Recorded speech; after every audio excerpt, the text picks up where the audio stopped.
I remember you said that death is psychologically just as important as birth, and like it, it's an integral part of life, but surely it can't be like birth if it's an end, can it? Yes, if it's an end. And there we are not quite certain about this end. Because, you know, there are these peculiar faculties of the psyche, that it isn't entirely confined to space and time. You can have dreams or visions of the future. You can see round corners and such things. Only ignorance deny these facts. It's quite evident that they do exist and have existed always. Now these facts show that the psyche, in part at least, is not dependent upon these confinements.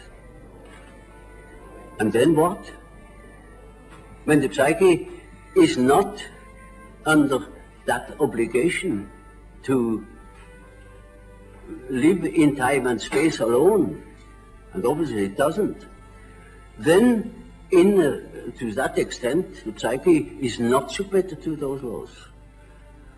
And that means a practical continuation of life, of a sort of psychical existence beyond time and space. Do you yourself believe that death is probably the end, or do you believe that? Well, I can't say. You see, the word belief is a difficult thing for me. I don't believe. I must have a reason for a certain hypothesis.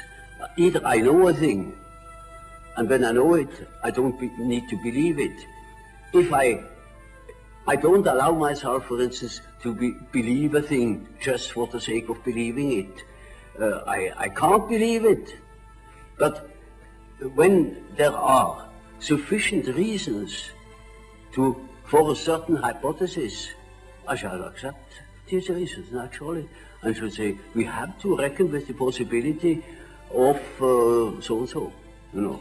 Well, now, you've told us that we should regard death as being a goal, yes, and that to shrink away from it is to evade life and yes, life purposes. Yes. What advice would you give to people in their later life to enable them to do this, when most of them must in fact believe that death is the end of everything? Well, you see, I have treated many old people, and it's quite interesting to watch what the unconscious is doing with the fact that it is apparently threatened with a complete end. It disregards it. Life behaves as if it were going on. And so I think it is better for old people to live on, to look forward to the next day, as if he had to spend centuries. And then he lives properly. But when he is afraid, when he doesn't look forward, he looks back, he petrifies, he gets stiff and he dies before his time.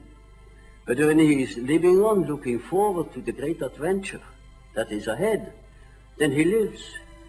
And that is about what the unconscious is intending to do. Of course, it's quite obvious that we are all going to die, and this is the sad finale of everything.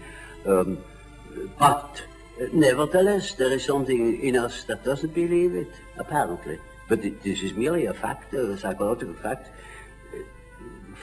Doesn't mean to me that it proves something. It is simply so.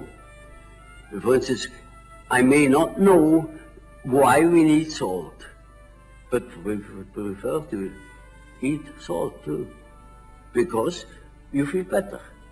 And so when you think in a certain way, you may feel considerably better.